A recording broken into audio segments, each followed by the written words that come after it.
नमस्कार, मैं रविश कुमार। तमाम आलोचनाओं के बाद भी ना तो हिंदू मुस्लिम डिबेट में कमी आई है और ना ही ऐसी घटनाओं में एक तरफा जोर लगाकर सांप्रदायिक तनाव पैदा किया जाता है और फिर उसे दो तरफा बनाने की कोशिश होती है ताकि एक तरफा वालों को बचाया जा सके।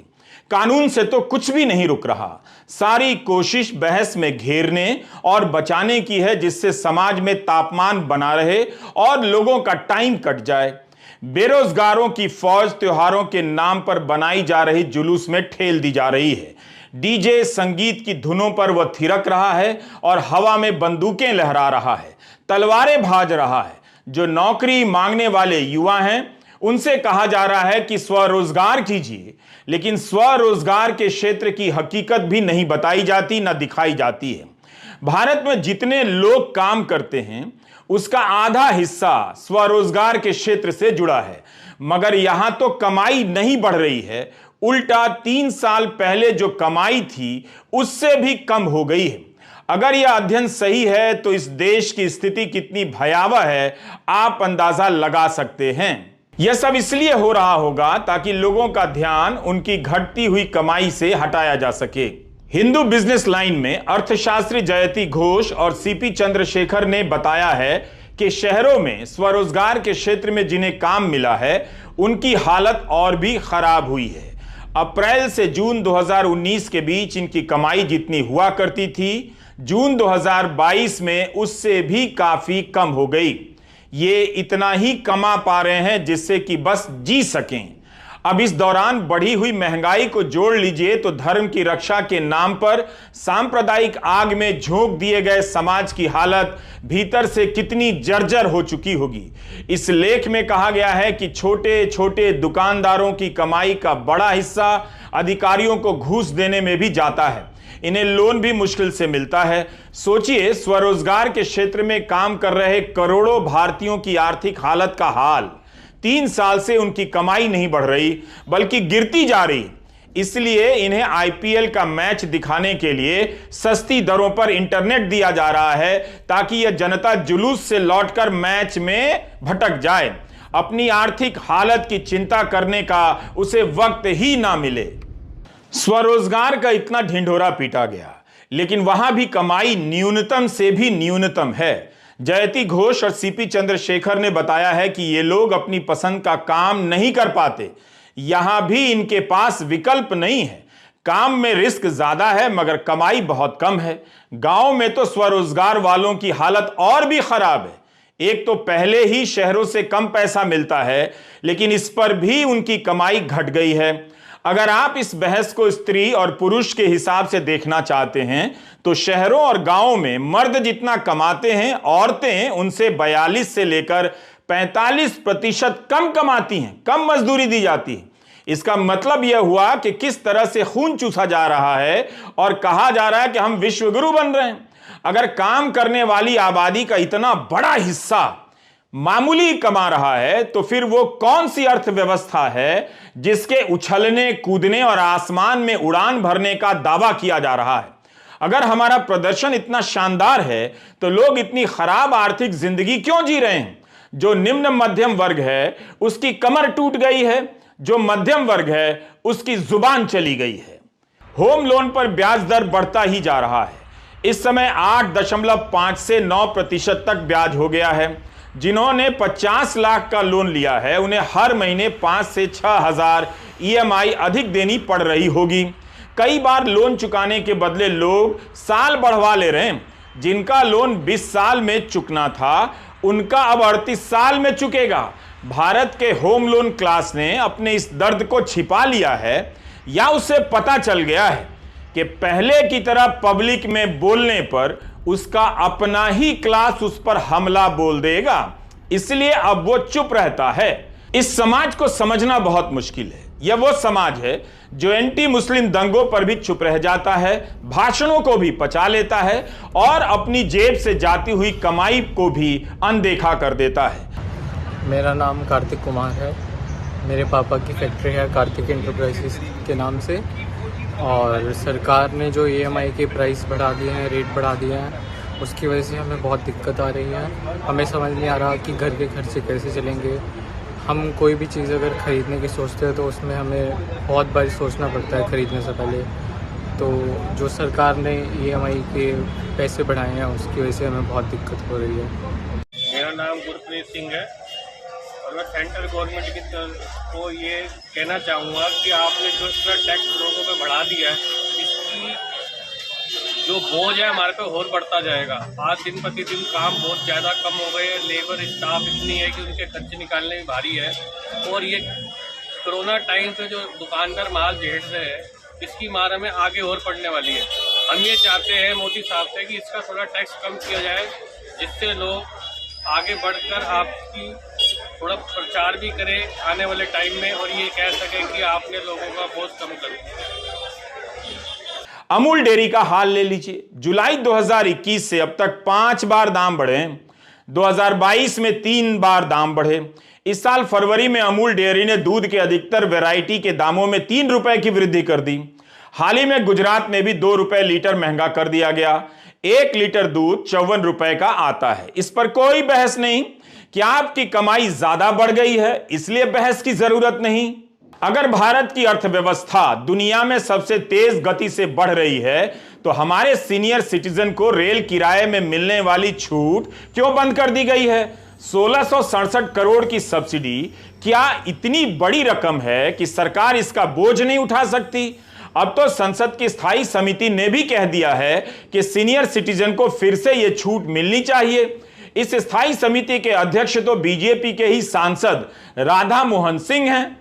राधा मोहन सिंह को भी रोज प्रेस कॉन्फ्रेंस कर मांग करनी चाहिए कि मोदी सरकार सीनियर सिटीजन को फिर से यह सुविधा दे दे। संसद की स्थायी समिति का सुझाव है। इन बातों पर जोशीला भाषण नहीं मिलेगा, इसलिए जोशीला भाषण देने के लिए इशारों में और साफ साफ तरीके से एंटी मुस्लिम तापमान चढ़ाया जाता है ताकि लगे कि नेताजी रक्षक हैं। बात जब आर्थिक असुरक्षा की आती है तो धर्म के रक्षक बने नेताजी जवाब नहीं दे पाते हैं। उनके साथ मिडिल क्लास भी चुप हो जाता है। 4 साल पहले करीब 495 रुपए का गैस सिलेंडर खरीदने वाले आज 1200 रुपए का सिलेंडर खरीदने का दर्द किसी को नहीं बताते हैं। धर्म का धारण करने वाले घर नहीं चला पा रहे हैं, मगर धर्म की रक्षा के नाम पर कम उम्र के नौजवानों को हिंसा के लिए तैयार किया जा रहा है। अक्सर ऐसी जुलूस में कोचिंग क्लास के बच्चे आपको नहीं दिखेंगे। आम गरीबों के और निम्न मध्यम वर्गीय क्लास के लड़के इन जुलूस में गर्व से सीना फुलाते हुए दिख जाएंगे। यह भी कोचिंग क्लास वाले मिडिल क्लास की चतुराई है। लेकिन अपने हिसाब की डायरी पलटकर देख लीजिएगा कि 3 साल पहले आटा 27 से 28 रुपए किलो मिला करता था, आज 40 रुपए किलो हो गया है। 3 साल पहले 1 लीटर मूंगफली का तेल 125 रुपए का मिलता था। बिग बास्केट पर 1 लीटर मूंगफली तेल अब 255 रुपए का बताया जा रहा है। 3 साल पहले सरसों के तेल का औसत दाम 132 रुपए प्रति किलो था। आज की तारीख में बिग बास्केट पर फॉर्चून कच्ची घानी सरसों का तेल 204 रुपए का बताया जा रहा है। एक तरफ अखबारों में पढ़ने को मिलता है कि जनवरी मार्च के बीच 10,000 लोगों ने BMW कार और मोटरसाइकिल की बुकिंग करा ली। तो क्या इसे हम देश की आर्थिक सच्चाई समझ लें? कुछ लोगों की कमाई तो हमेशा ही बढ़ती है, क्या आपकी भी उस तादाद में बढ़ रही है? कुछ भी ठप नहीं हुआ है, लेकिन क्या बढ़ोतरी हो रही है? अब तो आप यह भी बताने लायक नहीं बचे हैं कि शिक्षा का खर्च और कोचिंग का खर्च अलग है या एक ही है। सरकार इतिहास बदलना चाहती है और आप हैं कि स्कूल भेजने के बाद भी कोचिंग पर और ट्यूशन पर लाखों रुपए फूंक रहे हैं। प्रचार करने वाले मैनेजरों ने नेताओं और सरकारों को समझा दिया है कि नंबर जितने बड़े होंगे कामयाबी उतनी बड़ी दिखेगी। तो जिसमें बड़े बड़े नंबर होते हैं उसी का प्रचार ज्यादा कीजिए। आप पर कितना कर्जा बढ़ा है इसका प्रचार मत कीजिए। जैसे आपको यह चार्ट नहीं बताया जाएगा जिसे सरकार ने संसद में पेश किया है।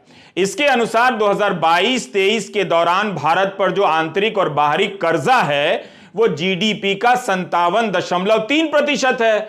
2013-14 में जीडीपी का 52.2% कर्जा हुआ करता था। यानी भारत पर कर्जा बढ़ा है। आप अपना भी हिसाब लगा लीजिए कि आपका कर्जा कितना बढ़ा है। इसी तरह आपको नहीं बताया जाएगा या उसके असर की चिंता नहीं करने दी जाएगी कि 2022-23 के दौरान भारत का बजट घाटा 17,55,000 करोड़ का हो गया। जीडीपी का 6.4%, जो कि बहुत ज्यादा है, इसे घटाकर 3 से 3.5% पर रखना होता है। संसद के बनाए कानून के अनुसार बजट घाटा क्यों बढ़ रहा है? क्या सरकार का राजस्व संग्रह कम होता जा रहा है? फिर आपको यह नंबर बताया जाता है कि मार्च महीने में जीएसटी संग्रह बढ़कर 1,60,000 करोड़ हो गया। शुद्ध प्रत्यक्ष कर संग्रह बढ़कर 16,61,000 करोड़ हो गया। यह सरकार के लक्ष्य से ज्यादा है और वाहवाही है। एक समय था जब मंत्री दावा किया करते थे कि भारत की जीडीपी डबल डिजिट में बढ़ेगी। अब तो ऐसे दावे भी सुनाई नहीं देते। भारत के मुख्य आर्थिक सलाहकार वी अनंत नागेश्वरन ने कह दिया कि आने वाले दशक में भारत की जीडीपी औसत 6.5% की दर से बढ़ेगी। यानी डबल डिजिट नहीं है इसमें। इस रफ्तार से जीडीपी बढ़ेगी तो भारत क्या उन आर्थिक सपनों को हासिल कर सकता है जिसमें आम आदमी अपनी आर्थिक तरक्की को देख सके? जिसका दावा भारत कर रहा है, क्या वो पूरा होगा इस रफ्तार से? सरकार ने अपने दावों के प्रचार से सारी जगहों को भर दिया है, लेकिन जो अलग अलग बातें हो रही हैं उसे ही जानने के लिए आप हमारा YouTube channel Ravish Kumar official देखते हैं। जिन्हें नहीं बताया जाता हम उसे बता देते हैं। मेघा मंडाविया का यह लेख वॉल स्ट्रीट जर्नल में छपा है, जिसे ट्विटर पर चंद लोगों के शेयर करने के बाद किनारे लगा दिया गया। इसका शीर्षक बता रहा है कि भारत की अर्थव्यवस्था भीतर से खोखली नजर आ रही है। कभी इसकी अर्थव्यवस्था दक्षिण एशियाई देशों में मजबूत मानी जाती थी, मगर अब इसका भाप निकलने लगा है। भारत एशिया की तीसरी बड़ी अर्थव्यवस्था है। सितंबर 2021 की तुलना में सितंबर 2022 में विकास दर 6.3% थी, लेकिन पिछली तिमाही में 4.4% रह गई। लोगों के उपभोग में कमी आई है, इसे बड़ा कारण बताया गया है। भारत के लोग जो खर्च किया करते थे वह जीडीपी का 60% होता है। पिछली तिमाही में इसमें मात्र 2.1% की वृद्धि हुई। सितंबर की तिमाही में 8.8% की वृद्धि हुई थी। महंगाई और अधिक ब्याज दर के कारण यह गिरावट आई है। गांव में भी खर्च में कमी आ गई है। ब्याज दरों के बढ़ने से घरों में खर्चे घट गए हैं। आयात में कमी आई है, जिसका मतलब है कि घरेलू बाजार में मांग घटी है। अभी तो गर्मी के थपेड़ों से भी चुनौतियां बढ़ेंगी, फसलें बर्बाद होंगी और उनके दाम बढ़ जाएंगे। तो क्या ब्याज दर बढ़ने से, ईएमआई बढ़ने से घरों में खर्चा घट गया है? इस सवाल का जवाब आप जानते हैं। इस कारण से भी अर्थव्यवस्था की रफ्तार धीमी हो रही है। मुद्रास्फीति बढ़ रही है। अभी हमने अस्पतालों और दवाओं पर खर्चे की बात नहीं की है, हम करेंगे, लेकिन आपकी कमाई का हाल बहुत अच्छा नहीं है। तानिया रॉय की यह रिपोर्ट द वायर में छपी है। दावा किया गया था कि 2014-15 के बाद से प्रति व्यक्ति आय डबल हो गई है। तानिया ने इस दावे को चेक किया, बताया कि 2014-15 से पहले के वर्षों की तुलना में प्रति व्यक्ति आय काफी कम है। बिजनेस स्टैंडर्ड को कोट करते हुए तान्या ने लिखा है कि पिछले 5 वर्षों में मौजूदा कीमतों पर प्रति व्यक्ति आय में 98.5% की वृद्धि हुई है, लेकिन 2014-15 से पहले के 8 वर्षों के मुताबिक उतनी बड़ी वृद्धि नहीं है। यूपीए के कार्यकाल के दौरान प्रति व्यक्ति आय में 157% की वृद्धि देखी गई थी। तान्या लिखती हैं कि यह ध्यान रखना बहुत जरूरी है कि प्रति व्यक्ति आय जीवन यापन के स्तर का सटीक पैमाना नहीं है। खास तौर पर इसमें आर्थिक असमानता के स्तर का पता नहीं चलता। अर्थशास्त्री जयती घोष का बयान भी इस रिपोर्ट में है कि जहां वे कह रही हैं कि आप मौजूदा कीमतों पर प्रति व्यक्ति आय देख रहे हैं, अगर आप महंगाई की वृद्धि को इस आंकड़े के साथ देखेंगे तो पाएंगे कि यह बढ़ोतरी काफी कम है। असल में अधिकतर भारतीयों की कमाई घट रही है। आईएमएफ ने कह दिया है कि भारत दुनिया की सबसे तेज बढ़ती हुई अर्थव्यवस्था है, तो गदगद हो गए। मगर लोगों की कमाई घट रही है, इस सवाल को ही टाल दिए जा रहे हैं। अर्थव्यवस्था के बड़े बड़े नंबरों में से लोगों के नंबर गायब कर दिए गए हैं। विश्व बैंक और एशियन डेवलपमेंट बैंक ने 2023-24 के लिए विकास दर का अनुमान घटा दिया है। विश्व बैंक के अनुसार विकास दर अब 6.6% के बजाय 6.3% ही रह सकती है। एडीबी ने पहले विकास दर का अनुमान 7.2% रखा था, अब इसे घटाकर 6.4% कर दिया है। तो मार्केट में डिमांड नहीं है, यह बात मार्केट के लोग जानते हैं। मीडिया में अर्थव्यवस्था को लेकर जो बड़े बड़े दावे किए जाते हैं, उनमें से एक $5 ट्रिलियन की इकोनॉमी का दावा है। इस दावे से संबंधित खबरों को निकालकर पढ़िए तो आपको समझ आ जाएगा कि किस तरह से टारगेट बदल दिया जाता है। कोई मंत्री $5 ट्रिलियन का बोल जाता है, तो कोई मंत्री $10 ट्रिलियन का बोल जाता है, कोई 7 ट्रिलियन का बोल जाता है। सब अलग अलग साल बताते हैं। 16 सितंबर 2022 केंद्रीय मंत्री हरदीप सिंह पुरी कहते हैं कि भारत 2030 तक $10 ट्रिलियन की इकोनॉमी बन जाएगा, 2047 तक दुनिया की तीसरी बड़ी अर्थव्यवस्था बन जाएगा।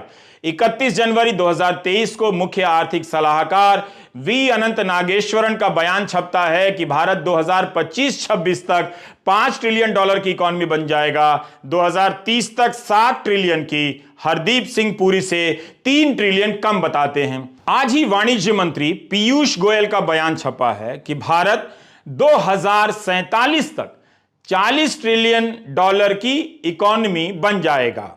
एक मंत्री के अनुसार भारत 2030 तक $10 ट्रिलियन की अर्थव्यवस्था बन जाएगा और मुख्य आर्थिक सलाहकार के अनुसार 2030 तक भारत $7 ट्रिलियन की अर्थव्यवस्था बन जाएगा। अब आप हिसाब लगाते रहिए।